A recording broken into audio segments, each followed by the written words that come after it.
Welcome, welcome, Gail. I'm so happy to see you today. It's always great when we get to chat. I'm glad to be here. Thanks for having me. Absolutely. Everyone, I want you to meet my virtual friend, Gail Dixon. You know, Gail, I have so many virtual friends in this lifetime anymore. 5 years ago, I would have never dreamed of having so many friends all over the country, not just in Texas, not just in the United States, but everywhere. How do you feel about that? I love that. It, there are people that I know only virtually with whom I have very deep relationships where people I see day to day in my own community haven't gone that deep. And I think it really tells us about how much we want to be connected. And I, for one, am so grateful that I entered the virtual world before the pandemic. So when the pandemic made virtual the only way we could be connected, I already had good connections. I wasn't starting from the bottom. And but I'm very grateful. I'm very grateful for that. I am too. Some of my dearest and nearest friends are virtual. And let me tell you, here just in the last 8, 12 weeks, I've gotten to meet two of those. And both of those were in Vegas. And it is extraordinary when you can wrap your arms around one of your virtual friends that Oh, you've had for absolutely. friends for a while. We'll And do that one day, LaDonna. You and I yes, will do that. Let's make a date. yes, absolutely, because it makes the bond even deeper. But I've shared so many feelings, and so many feelings have been shared with me over time, over, you know, all the virtual platforms we have make it so easy. So Gail, I want to tell everyone about Gail Dixon and what she does for people, for people all around the world, what she can do. So Gail, I did a little research on Gail Dixon as well. I know you somewhat. I've been on different social platforms, meetings, summits with you, but you know what? It's always fun to go and do that search. So it says that you are a brand consultant, that you do leadership development. You teach people how to publicly speak. You do public speaking. You do change management. So, Gail, in just a short little phrase that you would say about yourself, what would that be? What I would say about myself is that I harness the power of language to enrich people's lives and make an impact in the world for good. Oh, that is powerful, Gail. And I hope everyone really looked and heard what you said, not just the words. The words are powerful, but it's how you said it. It's how the words rolled off your tongue and came out of your mouth, and the impact that each word makes when you say that. That's beautiful, Gail. Thank you so much. Gail, Mm. um, there's a phrase that I picked up from you, and I really, when I go to search things, it's what I pick up. Other people may pick up other things. Mm-hmm.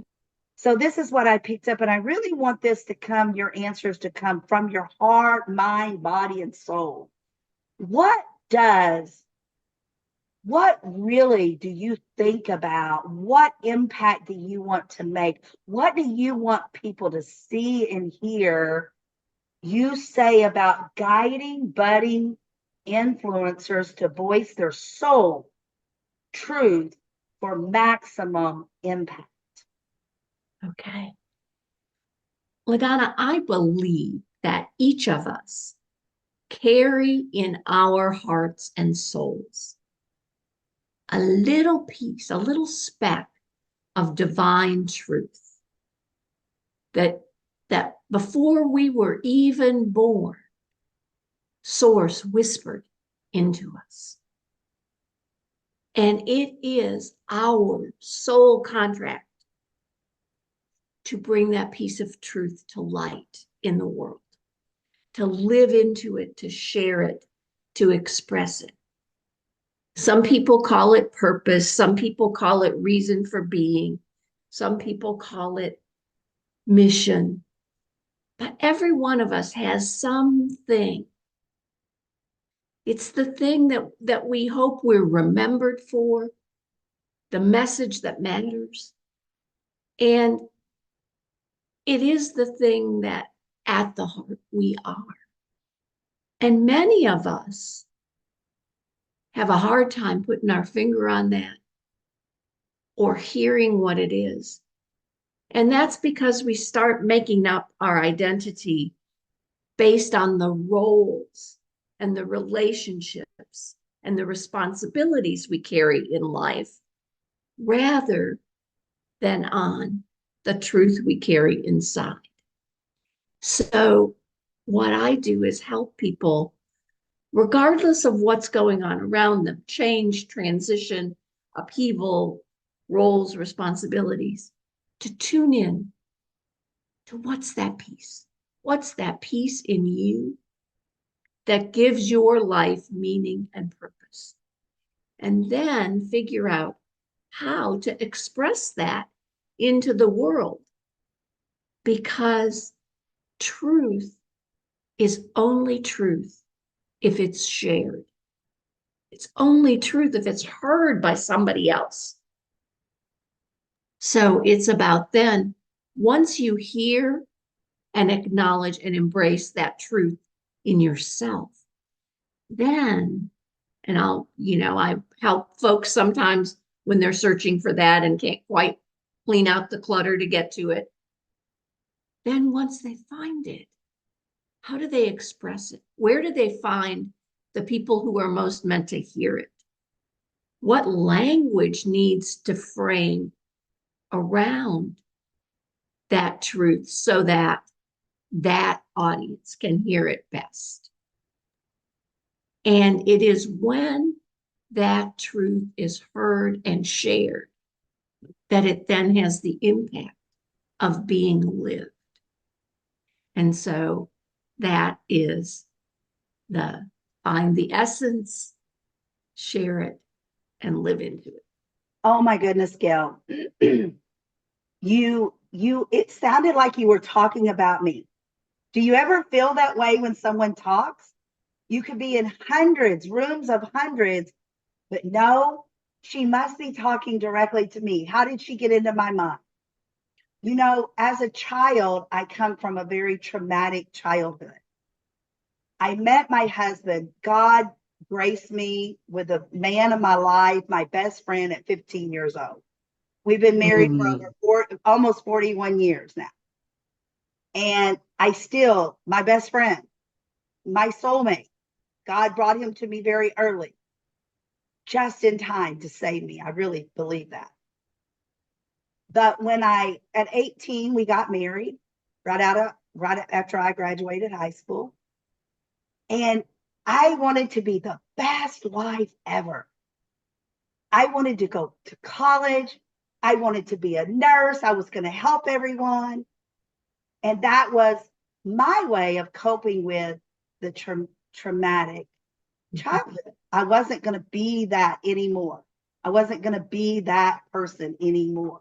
I thought that's what God wanted me to do, my higher power, whatever it may be, right? So then, the U.S. Army said, you're going to Germany. So I didn't get to finish nursing school. But I was still trying to be my very best wife I could be. And we went to Germany. And then, Gail, we decided to have a family. I was going to be the best wife and the best mom ever. And I was going to bring the community together on base and I was active. And then you raise these children. And then you think, well, what am I supposed to do now? You think, who am I now that I'm not parenting on? Okay, I'm still a great, I mean, I'm the best wife I could possibly be. I've taken the classes, I've done the best job that I can try to be. I don't think you're ever great enough at anything in our minds. And then I'm the best mom I could ever be. I'm so much greater than what I ever thought I would be. And then you become the greatest grandma you think you could be. And I'm still thinking, but what was I really put on earth to do? And then, Gail, it shined on me. I still need to be helping others. So that's what I do. But I still had this little pebble in my gut that says, is this my purpose? And you use the word purpose. Is this my purpose? Is this what I was put on earth to do? I don't know. Do we ever find the true answers and happy with it? But I feel really good about where I'm at right now. Right. And I think that you know, how I see you, how I receive you in the world is as someone who is an ultimate nurturer of people and people fulfilling their purpose through their business. I experience you as that ultimate nurturer. So I think that you were really that purpose is to nurture in a way that we don't think about. When people talk about business advisors or business coaches or those kinds of things, we don't generally use the word nurture. But that's what comes to me from you, is that you're here for the nurture. You're here to be that person who attends to the well-being of that person in their business, on their business, through their business. Absolutely, Gail. And I strive for that each and every day. I don't care if it's someone at the grocery store I'm standing in front of or behind. I'm that girl. If a baby's crying and mom's trying to check out, I'm trying to talk to baby. you know, just, and I think that comes, and I'm telling this story because I don't think I'm the only one out there that has experienced the things that I have experienced. Maybe not everyone's experienced, but something similar. I didn't get that nurturing when I was young. So I want to give it now. I want to let everyone know how it feels to be nurtured and know that you have somebody here on your side. So I think you really did it spot on. Well, and I think that your story about even the person in the grocery store line, what is so wonderful about you is that your nurture is so readily available and so present to be able to meet the moment. And a lot of people, it's like, okay, I can take care of somebody for 2 hours a day. I can do this task for someone. I can, I can listen to somebody in an hour call. But for you, it's that the well in you, the well of love and care in you is so deep that it's available in circumstances where people may not even know they need it or may not even be expressing they need it, but someplace in your soul, you recognize the need. And you are so brilliant at knowing that it doesn't need to be a gushing fountain of nurture. It can be a single drop. It can be as much as saying, thank you. I really appreciate the way you wrapped that. Absolutely. And that for you, the absence of nurture in your childhood and the recognition of that, you are, I would say, here's a person who wants to make sure that everybody she encounters has at least one drop. Nobody goes dry and without nurture. I love that. Just one drop. If that's all it really takes sometimes. That is brilliant. That is brilliant. And now in this conversation, you've experienced what I do with people. Yes, and I love it. And this is why I love having interviews with brilliant people like yourself, Gail, is that this is a time that you can really show people what you do, but how you do it as well. And that is what brings the beauty out in your brilliance, your know-how, your knowledge. So another thing that really stuck to me that you said in one of your social medias is, and I want you to really tell me how you feel and how you want others to feel about this and what for them to take away with. Are you feeling heartbroken at falling short of making an impact? You know what?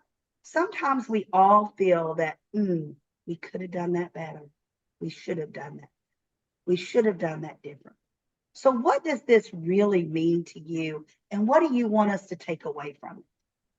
Well, for me, what that means is that we all want to feel like there's a reason that we're here. We all want to feel like we matter, and we want to feel like we matter for something that matters to us. Okay. I don't want to matter because I look pretty or because I, have a certain education or have achieved a certain level of financial comfort or have white skin or whatever that is. That's not why I want to matter. I want to matter for something that matters to me. And I think all of us want that. At the end of the day, we hope that there is left on this earth some good residue from us having been here. Absolutely. And there are people who, and I hear it from a lot of people. If I disappeared tomorrow, it wouldn't matter to anybody. Nobody would notice if I wasn't there, or my life doesn't add up to much. I really haven't done anything worthy in life. And it's really important to me that people know that they don't need pulpits or platforms or podiums or big world changing. I'm not here to say you only count when you have the single message that changes the world. Because I think there are only a few individuals in history who've had messages that big, and we generally call them prophets. There are only a few of them. But there's some piece that you contribute that when your earthly existence is no longer and you've traveled to a next plane, there's some residue of you, and you want to know that that's going to be there. You want to know that you matter. And so if people are reaching certain stages in their lives and they've worked and strived and they've done what they think they're supposed to do and they've fulfilled the expectations and responsibilities of parents and teachers and leaders and bosses, partners and all of that, and yet they don't feel like they've landed on the thing that's supposed to matter. Absolutely. I want folks to find that. Yes. Because I think that's when we begin to recognize that we are all part of one great truth, which is love. And you know that kind of idea about the scattering of stardust, we're all Neil deGrasse Tyson says scientifically, we're all made of stardust. And I think we're meant to grow toward being one star again, ultimately. And so how are we making sure that our stardust is seen and scattered? So when we, and some of us are not going to know that that moment is coming, but we need to be reassured in our hearts that we have been enough, done enough, shared enough, that there will be some essence of us that transcends us beyond this earthly life. Yes, absolutely, Gail. And you know what? It's just like this kind of goes with what we just talked about. And my next question for you just kind of goes along with it, because it's who you are, Gail Dixon. It's who you are. It's what you're about. It's what you believe. It's what I tell people, I'm in love with my business. Not in love with my business like I am my husband, my children, my grandchildren, but I'm in love with what I do because I truly believe in it. And when you talk about the star, why can't we all be a part of that shining star and know we belong there? Why can't we be a shining star right now on this earth and know why we're here and believe in ourselves? I'm going to give you a prime example.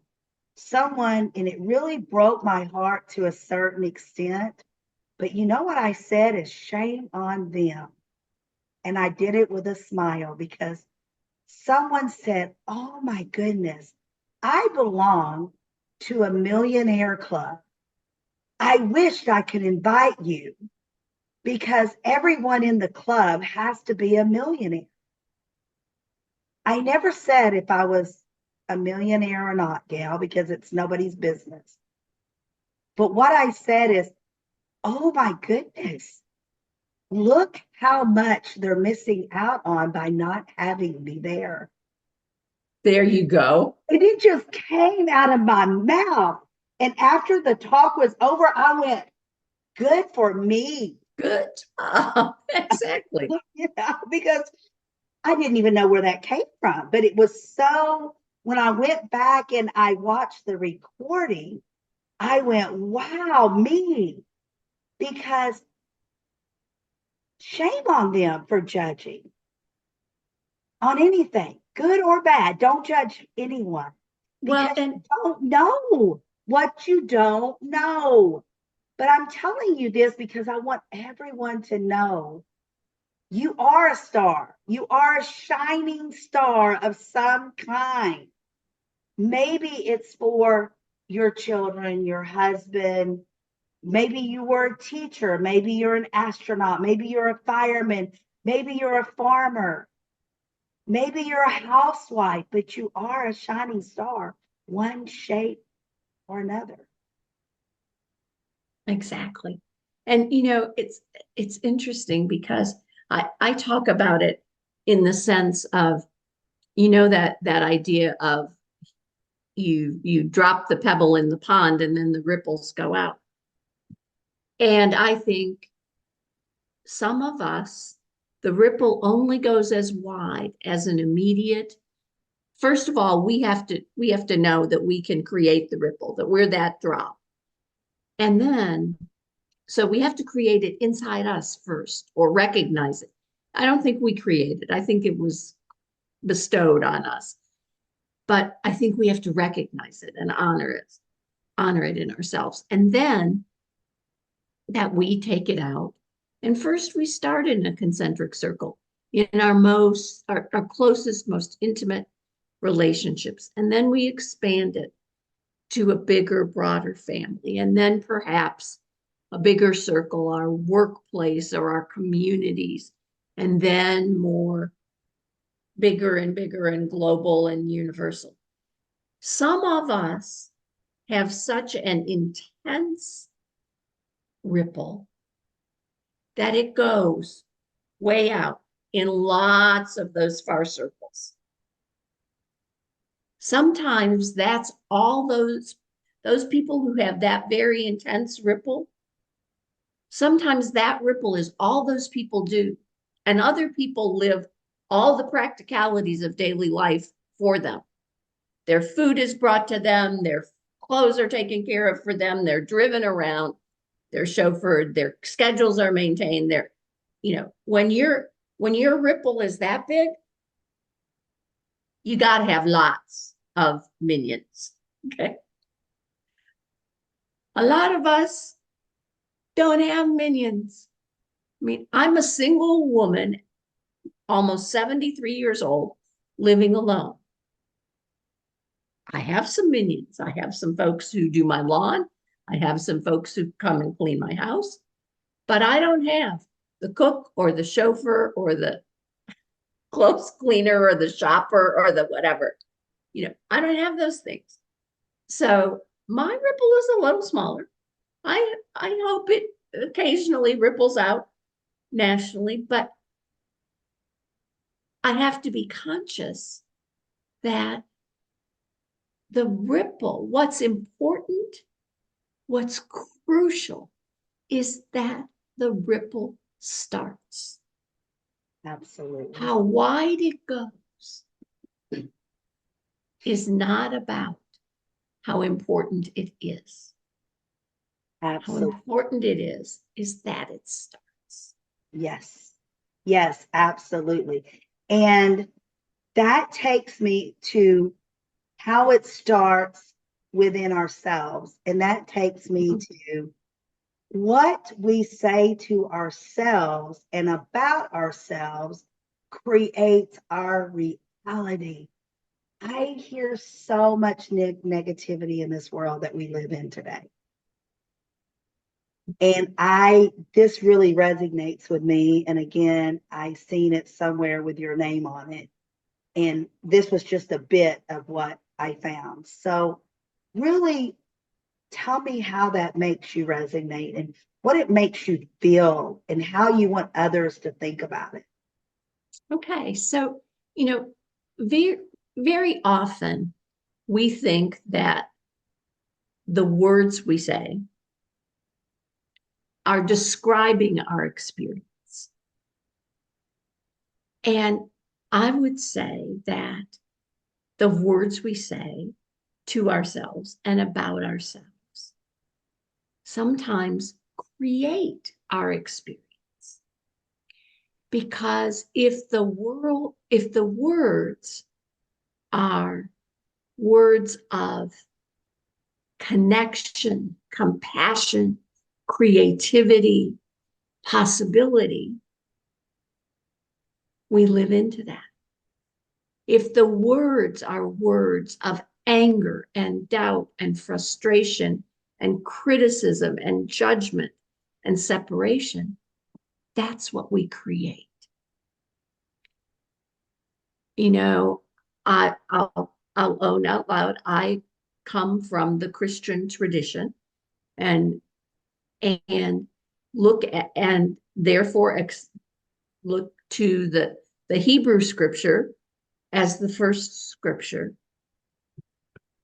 And the first words are, in the beginning was the Word, and the Word was with God, and the Word was God. And if I take that, and I'm not a literalist about the Bible in any sense, but that passage, the Word was God. The Word is how we understand who we are. It's how we understand what's important.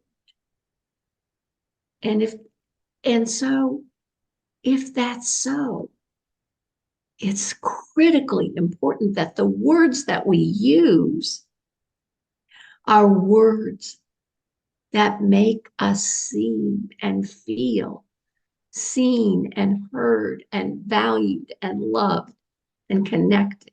And most importantly, the words that count us worthy. Because so many people in this world, for whatever reason and through whatever experience, don't count themselves as worthy of love, worthy of success, worthy of respect. Some of them have old, lifelong tapes echoing in their heads from parents, from society. Some of us carry factors about ourselves, our abilities, our appearance, our skin color, our gender identity, our whatever, that put us out of the mainstream, if you will. And we begin to measure our worth. And it's natural. It's natural in society that we measure worth by the greatest common experience. But I guarantee you that all of us can walk into a room and be the other. You know, we will encounter an experience of being other. And if we let that experience of being other also be an experience of being unworthy, that is how we live our lives. Yes, absolutely. And so for me, it's about remembering the flip side of that coin, which is, if we are one, there is no other. Absolutely. Because we are one. Yes. I love that. And you know what? We can build up another person, or we can bring down another person. But Gail, why? I have so much joy telling somebody else, I love your hair today. Oh my goodness, your children are so well behaved at the restaurant. Or thank you for being a veteran. Or I love your eye color or your lip color. These little things can make another person feel so great and so rewarded for themselves. Yeah. And you know, I think that you said why, and I want to address that because, you know, you clearly, I this moment am thanking God and Source for bringing your husband into your life, as you say, saving you just in time, saving you so that you did not carry the wounds of your childhood into your whole life and live through those wounds without ever healing them. But I think that we have a society and a culture, Western civilization, and now modern civilization pretty much, that lives in a one up, one down, and a win-lose paradigm. It lives in a separation paradigm, which leads to a scarcity paradigm, which leads to an ego paradigm. Because if we live in a win-lose, up-down, in-out paradigm, all of us, because of that strong need, I mean, you know where belonging, love and belonging sit on Maslow's hierarchy, okay? We have a desperate need to belong. It comes from the days when people alone didn't survive. You had to live with the tribe. You had to live with the tribe. We still have to live with the tribe. The tribe is all of us. Yes.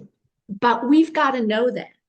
And that comes from having that full well inside of us so that we have enough of it to share. If I believe I only have one drop, am I going to drop that drop in order to create a ripple? No, I'm going to protect that drop. I'm going to put it in a glass case so nobody else can get it. I'm going to not even let anybody know I have it, because what would happen if I lost it? It is when we know that we are full and abundant. We only need to recognize it. We only need to give it a name. When Wow. we name it in ourselves, then we're able to share. That is extraordinary. I mean, wowzer. I'm going to say wowzer, Gail, because how much information you just gave us. And I'm going to ask you for one more nugget. Okay. Are you ready? One more nugget. I'm ready. All I'm right. ready. Gail, you give me one or maybe two golden nuggets, a sneak peek, per se, behind the curtain treat that you want others to know about you anytime that you speak in a group or even one-on-one. I want people to know that they matter and that they carry a message that matters. And that message is one of the many ways that all of us speak one language, which is love. Wow, love. There we go. That is the key word, end of our interview today. And what better way to leave than with love? Love. Yep. That's all we've got to do. People, love ourselves, love one another. Love. Thank you so much, Gail, for being here. Everyone, this has been a beautiful interview. My name is LaDonna McAbee, and we have had the honor of speaking with Gail Dixon today. Gail, thank you so very much. And I look forward to seeing you again. Have a beautiful rest of your day and week. Bye-bye now, everyone. Thank you.